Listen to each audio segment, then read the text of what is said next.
네, 중동의 사막길을 이제 지나는 여행자가 있었습니다. 중동은 낮에는 엄청나게 뜨겁습니다.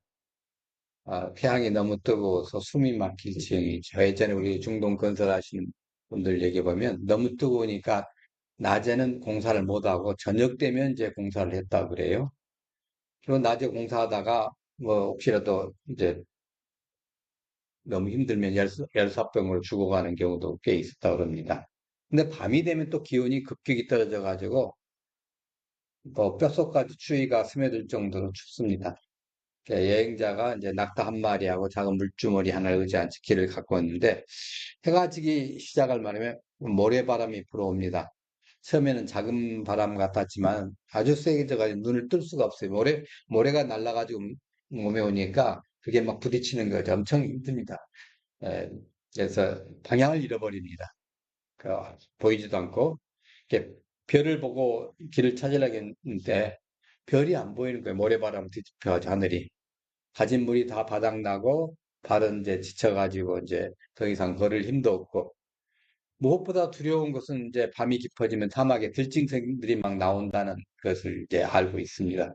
머무름그리고 바위 뒤에 숨어서 밤을 지내려고 이제 그 바위를 찾고 있는데 바로 그때 멀리 희미한 불빛 하나가 보입니다. 그래서 마지막 힘을 다해가지고 그 불빛을 향해 걸어갑니다. 가까이 보니까 작은 마을이 있었고, 마을 바깥쪽에는 돌담으로 둘러싸인 양우리가 있습니다. 이렇게 돌을 쌓아 만든 이제 낮은 담장이죠. 아마 우리 여기 정도 올 거예요. 그 안에가 이제 양들이 모여 있습니다. 양들은 바깥의 바람과 들짐승의 위협으로부터 보호를 받고 있는 겁니다. 여행자가 빙빙 돌아가면서 문을 찾는데 문이 없습니다. 보통 문 하면 나무로 된 문이 있어야 되지 않겠습니까? 빙 돌담이니까. 입구는 있어요. 근데 여닫는 문짝이 없었습니다. 너무 이상하다 생각을 한 거예요. 아니, 문이 없으면 양들이 어떻게 안전할 수 있지? 짐승이 오면 어떻게 하지? 근데 입구 쪽에 있는 한 사람을 발견합니다. 한 목자가 그 입구에 이제 누워 있었어요. 그런 지팡이를 옆에 두고 자기 몸으로 이제 양우리 입구를 갖다 뜯어막고 있습니다. 양들이 나가려면 그 목자를 밟고 지나야 되겠고 또 바깥에서 짐승이 들어오려고 해도 그 목자를 밟고 넘어 들어와야 됩니다. 그 순간 여행자가 깨닫습니다. 아, 저 사람이 문이구나. 문짝이 없는 것이 아니라 목자가 문이구나. 그 목자는 밤새도록 양을 지키기 위해서 자기 몸을 그 문으로 이제 딱 내놓고 있는 거예요. 들짐승이 오면 가장 먼저 맞서야 하는 것도 그 목자예요. 양 한 마리가 길을 잃고 이제 혹시 그 양우리 내에서 헷갈려가지고 밖으로 튀어나가려고 했더니 막아야 하는 그것도 역시 그 목자입니다. 여러분, 오늘 본문이 바로 그런 배경 속에서 말씀을 하십니다. 그러면서 나는 양의 문이라고 하시는 거예요. 예수님은 단순하게 문을 가리키는 분이 아닙니다. 예수님 저쪽으로 가면 문이 떠 이렇게 안내하시는 분이 아닙니다. 신이 문이라는 거예요. 우리가 하나님께 들어가는 문, 구원으로 들어가는 문, 생명으로 들어가는 문, 풍성한 삶으로 들어가는 문이 되신다는 거예요. 자, 이 비유를 어떻게 보면 굉장히 우리 남진 그 가수의 저 푸른 초원에 뭐 이렇게 하면서 그 노래를 떠올리는 그런 목가적인 그런 것이 있지 않은가 생각을 하는데 사실은 그게 아니에요. 우리 영혼이 어디에 속해 있는지 묻는 말씀이에요. 우리는 누구의 음성을 듣고 살아가는가? 우리는 어느 문으로 들어가고 있는가? 우리는 진짜 생명의 문 안에 있는가? 아니면 도덕과 강도의 소리에 끌려가고 있는가?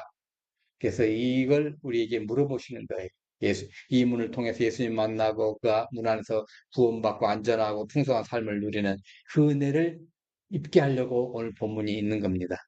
자, 이 사실은 요한복음 10장만 딱 띄워놓고 보면 갑자기 있는 것처럼 보이지만은 구장하고 연결시켜 봐야 됩니다.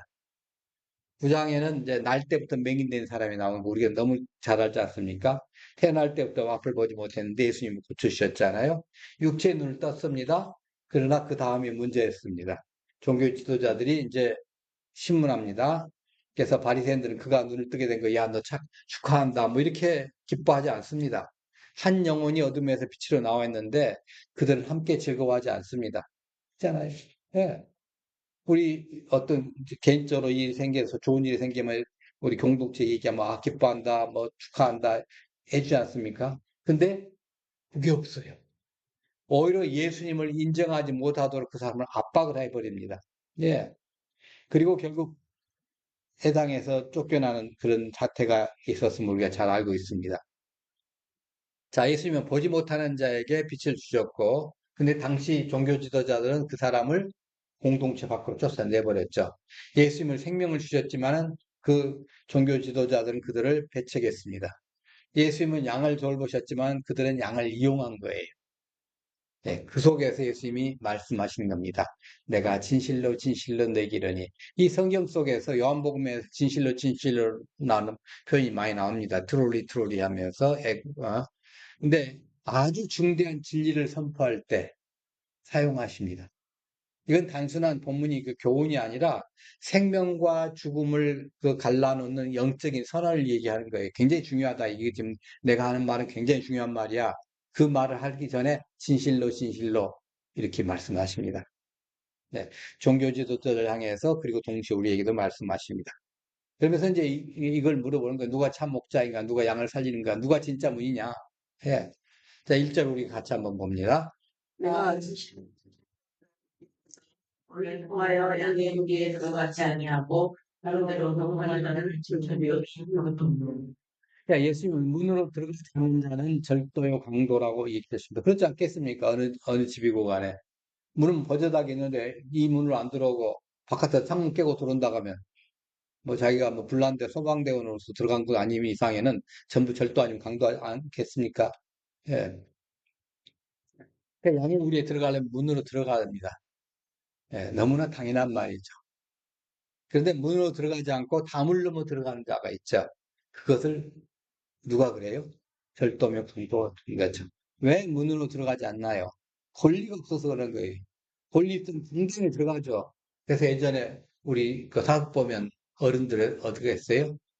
큰 집 가가지고 앞에서 뭐라고 했어요? 예, 이리 오너라 하고 당당하잖아요. 예, 당당하게 그랬어요. 권리 있다니까요. 이 집에 들어갈 거. 예. 그 양을 사랑해서 온 것이 아닌 사람들은 이 문으로 못 들어가요. 양을 돌보러 온 것이 아니라 양을 빼앗고 이용하고 해치러 온 것이기 때문에 문으로 못 들어가는 거예요. 그러니까 절도와 강도는 양에게 관심이 있습니다, 분명히. 근데 양의 생명에는 관심이 없어요. 그러니까 그들은 그 양은 사랑의 대상이 아니라 약탈의 대상이에요. 돌봄의 대상이 아니라 이용의 대상이에요. 예. 그러니까 그 당시 종교 지도자들이 늘 그랬다는 거예요. 하나님 백성을 맡은 지도자들었잖아요. 영적인 부분에서. 그들을 백성을 하나님께 인도하기보다는 자신들의 권력과 체면을 지키려는 데 더 관심이 있었어요. 그러니까 날 때부터 맹인된 사람이 눈을 뜬 기적 앞에서도 정말로 축하한다. 예. 뭐 캄보디아 뭐 러브사또 하겠죠. 예. 근데 그 기적 속에서도 하나님의 은혜를 보지 못한 거예요. 이 속에 하나님 은혜가 있는데. 오히려 자기들의 그 가치 체계가 흔들릴까 막 두려워한 거예요. 이거 막 우리의 이제까지 살아왔던 그 삶의 가치가 아니라든가 이런 것들 흔들리는 것 같아. 예. 여러분, 오늘 또 절도와 강도의 소리는 있습니다. 그러나 그 소리가 거칠게만 들리지 않습니다. 때로는 아주 부드럽게 들립니다. 이거 괜찮아. 이번 한 번만 뿐이야. 때로는 합리적으로 들립니다. 때로는 성공연으로 다가옵니다. 너는 더 가져야 행복해. 조금 더 가질 수 있잖아. 인정받지 못하면 너는 아무것도 아니야. 네 욕망이 곧 자유가 네 하고 싶은 대로 해. 예.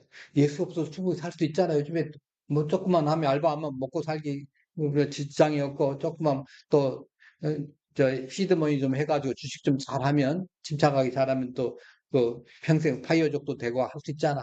그렇게 꼬십니다. 교회는 다녀도 되지만 네 인생의 주인은 네가 돼야 돼. 예수님이 되면 안 돼. 이렇게 꼬십니다. 이런 소리들이 우리 마음의 담장을 막 넘어 들어오는 거예요. 처음엔 달콤하죠? 근데 결국 우리의 영혼을 훔쳐갑니다. 감사가 사라집니다. 평안이 사라집니다. 하나님과 친밀함이 사라집니다. 마음이 점점점 메말라 갑니다. 겉으로는 바쁘고 화려한 것 같아요. 근데 속 사람은 지쳐가는 거예요. 그 사람들을 얘기하면서 그들은 문으로 들어온 자가 아니다. 절도 강도다고 얘기하는 거예요. 자, 우리 영혼은 아무 소리나 따라 들어가면 안 됩니다. 우리 가정엔 아무 가치관이나 받아들여서는 안 됩니다. 세상의 가치관을 받아들이면 안 되죠. 뭐 힌두교나 불교의 가치관을 받아들여 가지고 우리가 살기가 힘듭니다.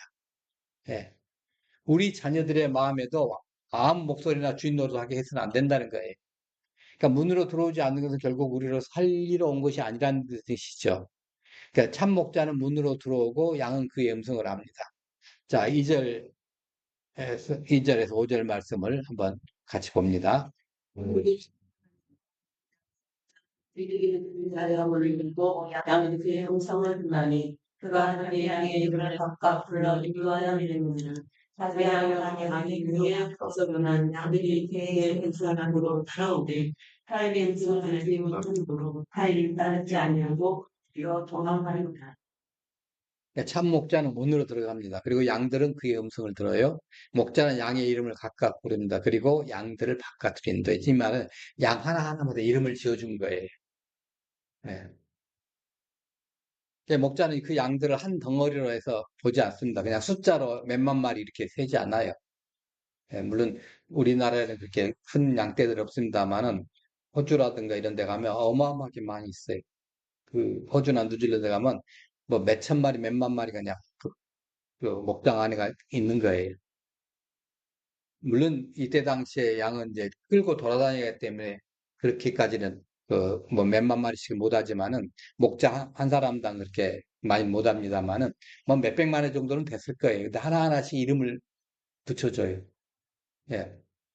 각각의 이름을 압니다. 그리고 그 양떼들이 각각의 상태를 알아요. 어떤 양은 다리가 약한 것을, 어떤 양은 뭐 눈이 좀 오락가락 한다든가, 어떤 양은 자꾸 무슨 생각하는지 가다가 길을 잘 잊어버린다든가, 어떤 양은 겁이 많아가 조금만 보면 놀래가지고 막 쫓아온다든가, 어떤 양은 병들었다든가, 이 목자가 다 알아요.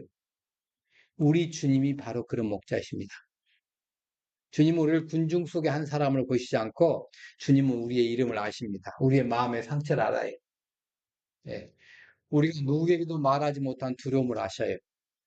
기도하다가 말문이 막혀 눈물만 흘렸던 그 밤도 아십니다. 겉으로는 괜찮다고 말했지만 속으로는 무너지고 있던 그 마음도 아십니다. 네. 캄보디아의 그 이디야 선교사님이 이제 지난주에 인터뷰를 했는데 이제 마지막 순간에 그냥 끝날 즈음인데 갑자기 PD가 끝난가 보다 했는데 NG를 해더라는 거예요. 다시 하래 마지막에 마지막 멘트를 다시 하래. 근데 그 순간에 그분이 자기의 그 속에 있었던 이 30년 동안에 그 쌓였던 그걸 뭐 사람들에게 오해받고 뭐 핍박받고 뭐 사람들이 모함하고 아니 멀쩡하게 저기 한 여자 선교사님 한 분 계셨는데 그분하고 사이에서 아기를 낳았느니 해가면서 그분 지금 미국 가서 애들 둘 낳고 있는 그 사모님인데 뭐 그렇게 가지고 사람들을 갖다가 막 모함하고 못하게 만드는 거예요. 예. 근데 그런 소름 저런 소름이 어마어마하게 컸죠. 그게 순간 터으로 나오더래요. 그러니까 이제 그 마지막 NG 멘트를 하는데 그때부터 눈물이 가지고 한 30분간 울었답니다. 자기도 울고 PD도 울고 뭐 옆에 있는 카메라맨 할 것 없이 조명이 전부 다 울었대요. 그리고 이제 다 울고 난 다음에 한 사람씩 와가지고 사진 찍으면서 이뤄주고 사진 찍고 가더라는 거예요. 자기 평생에 그렇게 많이 울어본 적이 없었대. 이제부터 울고 살아야 되겠다라고 썼습니다. 예, 하여튼 그 다 읽어드리지 못합니다만은 그렇게 속으로 엄청나게 있었어요.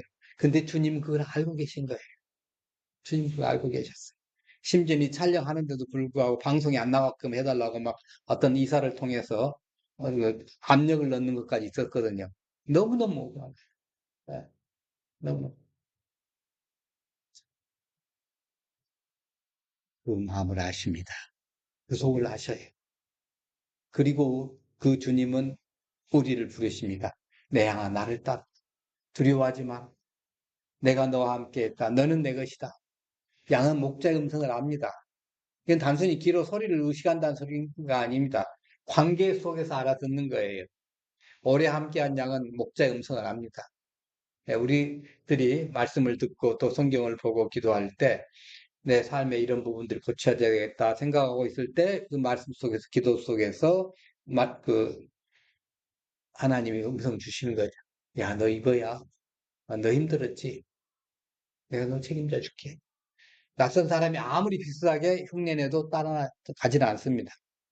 우리 신앙생활도 마찬가지죠. 있죠. 주님의 음성을 분별하는 능력은 하루아침에 생긴 게 아닙니다. 말씀 가까이 하고 기도 가운데 주님과 동행하고 순종하는 때 주님을 경험할 때 살아나는 거예요. 말씀을 듣는 귀가 열릴 때 우리가 세상의 소리와 주님의 소리를 구별할 수 있을 때 가능합니다. 여러분, 우리가 예배 지금 드리는 이유가 뭡니까? 단순히 종교적 의무를 뭐 다하기 때문인 것만 아니잖아요. 목자의 음성을 듣기 위해서입니다. 세상에서 한 주 동안 그 많은 송아리에 얼마나 시달리고 오셨나요? 그러니까 비교하는 소리, 염려하는 소리, 정죄의 소리, 유혹의 소리, 뭐 두려움의 소리, 뭐 잔소리, 큰 소리 할 것 없이 그런 소리 속에서 영혼이 지쳐가지고 여기 오셨잖아요. 그리고 말씀 안에 앉았어요. 찬양하고 기도합니다. 그때 주님께서 다시 우리의 이름을 부르고 계신다는 거예요. 예. 내 양아, 내가 너를 안다. 내가 너를 인도하겠다. 내 안에 거하라. 예. 이건 우리가 확실하게 느끼면서, 어, 은혜를 받기를 간절히 원합니다. 자, 6절에서 8절 한번 우리 같이 봅니다. 예수께서 이 비유로 그들에게 말씀하셨으나 그들은 그가 하신 말씀이 무엇인지 알지 못하니라. 그러므로 예수께서 다시 이르시되 내가 진실로 진실로 너희에게 말하노니 나는 양의 문이라. 나보다 먼저 온다는 밭을 끄어 감히 보니 양들이 듣지 아니하였느니라. 예수님은 나는 양의 문이라고 선언하시는 거잖아요. 사람들이 이 비유를 깨닫지 못했습니다. 그래서 예수님이 더 분명하게 말씀하시는 거예요. 나는 목자다라고 말씀하시는 나는 양의 문이다. 물론 이어지는 11절에서 나는 선한 목자도 얘기하십니다. 다음 주 겁니다만은 본문에서 특별히 문이라는 이미지를 강조하신다. 문. 그러니까 문의 역할은 뭡니까? 들어오고 나가는 통로잖아요. 두 번째는 문은 보호하는 경계입니다. 예, 바깥에 위험한 것들에 대해서 안에 보호하는 거예요. 문이 없으면 들어갈 수가 없죠. 문이 없으면 안전할 수가 없습니다. 문은 안과 밖을 이제 구분하는 거예요. 문은 생명과 위험을 가립니다. 문 안에 있으면 보호를 받고 문 밖에 있으면 위협에 노출되는 거예요. 근데 예수님은 내가 양의 문이라고 하셔요. 이건 예수님이 하나님께 나가는 유일한 길이라는 뜻이에요. 네, 구원의 문이라는 뜻인 거예요. 생명의 문이라는 뜻입니다. 많은 사람들이 그럽니다. 요한복음 14장 6절에 예수께서 이르시되 내가 곧 불의요 진리요 생명이니 나로 말미암지 않고는 아버지께로 올 자가 없느니라. 그러니까 우리 신앙의 핵심은 예수님이 여러 문 중에 하나라는 게 아니에요. 여기를 가더라도 천당 가고 저기를 가더라도 천국 가고 아니에요. 예수님은 많은 길 중에 하나가 아니라 하나님께 나갈 수 있는 나가는 유일한 길이에요. 예, 이게 요즘 같은 다원주의 시대는 굉장히 불편하게 들립니다. 사람들은 말하죠. 왜 꼭 예수만 믿어야 되냐? 예, 더 좋은 길 혹시 뭐 이것저것 다 좋은 길 아니냐? 아니면 뭐 이제 이슬람도 좋고 불교도 좋고 힌두교도 좋고 다 좋은 거 아니냐? 진심만 우리가 있으면 되는 거 아니냐? 이렇게 얘기를 합니다. 그건 아닙니다. 성경 분명히 말씀하시죠. 죄인인 인간이 거룩하신 하나님께 나아갈 수 있는 길은 사람의 선행이나 종교적 열심이나 도덕적 노력으로 이루어지지 않는다고 얘기하는 겁니다. 그러니까 죄의 문제를 해결해야 갈 수 있는 거예요. 하나님과 우리 사이를 가로막는 죄의 담이 무너져야 되는 거예요. 근데 여러 번 말씀드렸지만 불교가 죄를 해결해 줍니까? 착하게 살아가는 것도 좋고 자비를 베푸는 것도 다 좋은데 우리 안에 있는 근본적인 죄의 문제를 해결하지 못하지 않습니까? 그러니까 죄 문제만 나오면 소리를 죽여버려요. 예, 다른 때는 들고 막 끌다가도 그럼 죄 문제 어떻게 해결하십니까? 대안이 없어요. 예, 예수님만이 대안이에요. 그 일을 예수님께서 하셨어요. 십자가에서 우리의 죄를 담당하셨어요. 우리가 받아야 할 심판을 대신 받으셨어요. 부활하심으로 우리 생명의 길을 열어주신 거예요. 그래서 예수님이 문이라는 거예요. 예수님이 아니면 죄인이 하나님께 들어갈 수 없다는 거예요. 예수님이 그 문을 딱 만들어 놓고 이제 마음 놓고 들어와. 이 문을 통해서는 무조건 들어와. 예, 그 문은 놀랍지만 굉장히 넓은 은혜의 문이에요. 예, 구절 같이 봅니다. 누구누구 나로 말미암아 들어가면 구원을 받고 또는 들어가면 나오며 꿀을 얻으리라. 예, 누구든지라는 말은 엄청나게 좋은 말씀입니다. 복음이죠. 누구든지. 그러니까 상처 많은 사람, 실패 많은 사람, 죄책감에 눌린 사람, 인생이 무너졌다 생각하는 사람, 오랫동안 교회를 떠났다는 사람, 아직 믿음이 연약한 사람, 누구든지 예수님으로 말미암아 들어가면 구원받는다는 거예요. 문은 열려 있어요. 그러나 중요한 건 들어가야 되는 거예요. 문 밖에 있는 것과 문 안에 들어가는 건 달라요. 교회 주변에 머무는 것은 그리스도 안에 거하는 것 다릅니다. 예. 예수님을 지식으로 아는 것과 예수님을 나의 구주와 주님으로 믿고 들어가는 것은 달라요. 여러분 그 문 안에 있나요? 예, 우리 다 그 문 안에 있습니까? 예.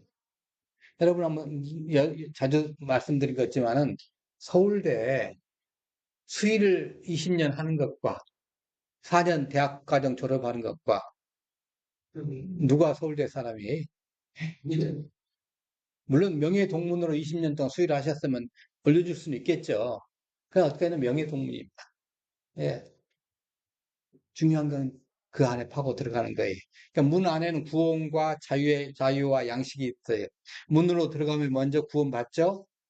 구원은 단지 죽어서 천국 가는 것만 의미하지 않습니다. 예. 물론 그것은 매우 중요한 구원의 소망이죠. 그러나 구원은 지금 여기에서 시작되는 하나님의 통치와 생명의 회복이에요. 우리가 구원받은 줄 안다고 늘 말씀드렸죠. 사망에서 이미 생명으로 옮겼느니라. 그러면 이 과거가 됐으니까 우리는 알고 있는 거예요. 우리는 이미 구원받은 사람이잖아요. 그러니까 죄의 종로에 서서 해방되는 것이다. 우리 같이 한번 봅니다. 예. 예. 그 다음에 세 번째, 정죄의 두려움에서 벗어나는 것이다. 관계에서 회복되는 것이다.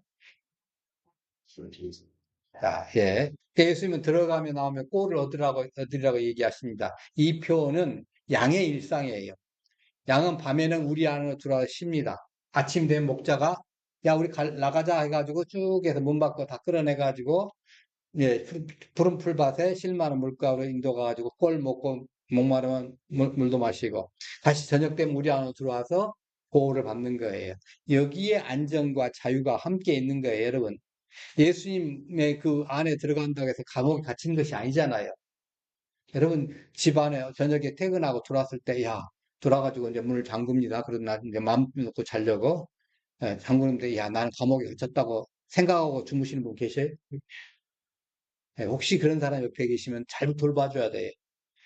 예, 분명히 바깥에서 볼 때는 꼭 잠근 거죠. 예. 근데 많은 사람들이 이 신앙을 오해하는 거예요. 예수 믿으면 자유가 없어지는 거 아니야? 하고 싶은 거 못 하는 거 아니야?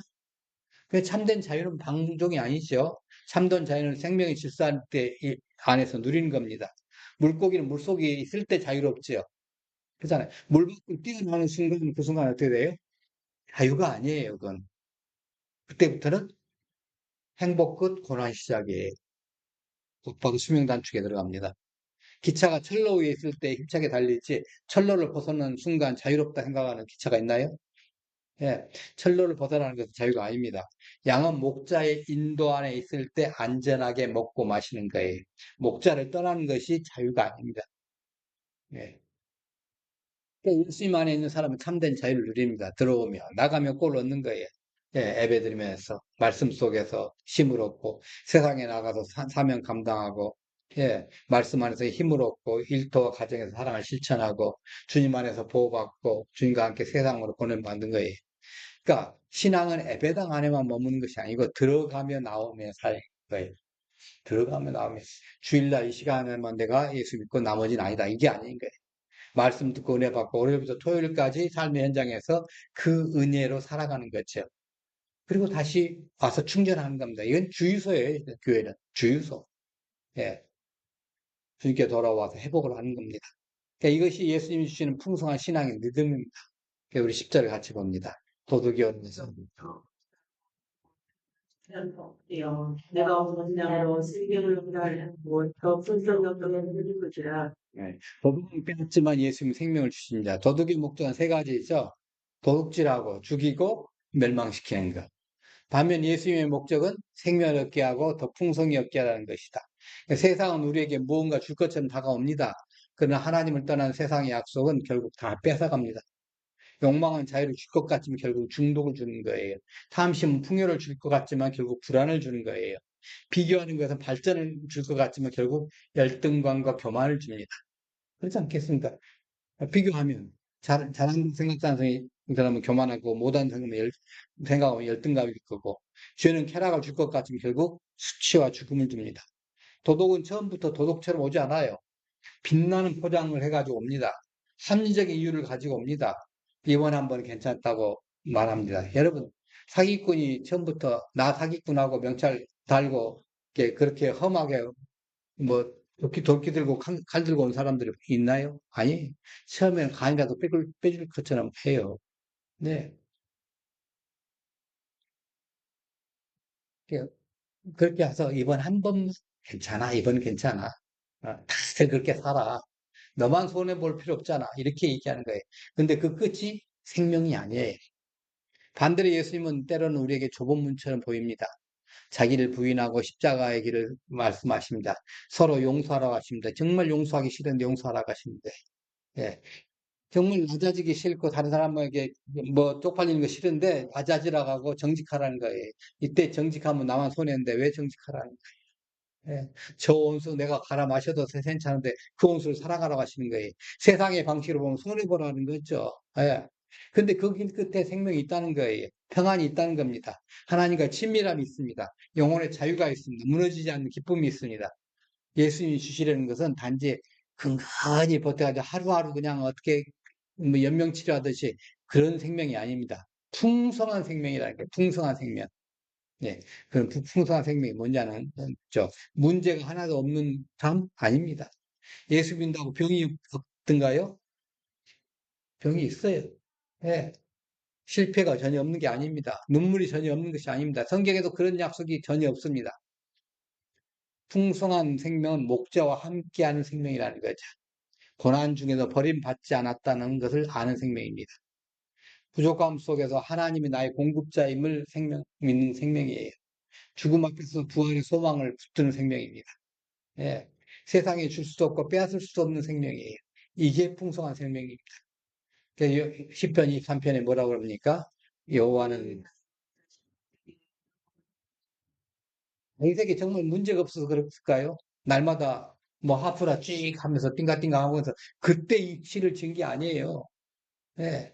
광야를 지나면서 짐승에게 쫓기고 원수에게 쫓기고 배신을 경험하고 심지어는 자기 아들이 쿠데타를 일으키고 그런 삶 속에서 때로는 자기의 죄로 인해서 그 아픔을 크게 겪은 사람입니다. 그런데도 고백하는 거예요. 뭐라고? 내게 부족함이 없으니. 왜? 목자가 함께 하였다는 거죠. 하나님 나의 목자시기 때문에 목자만 있으면 나는 더 이상 가질 필요가 없어. 풍성한 생명은 환경의 풍성함이 아니라 주님이 함께 계신 것 때문에 풍성한 거예요. 이제 그러면 오늘 우리 본문 말씀 속에서 우리는 한 세 가지의 질문 한번 던져봐야 합니다. 나는 누구의 음성을 듣고 있는가? 하루 중 마음을 가장 많이 움직이는 소리가 무엇이냐는 거죠. 주님의 말씀이냐?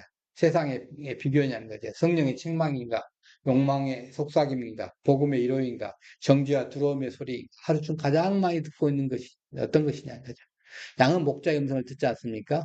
주님의 음성을 듣는 삶을 우리가 회복해야 돼요. 말씀을 가까이 해야 돼요.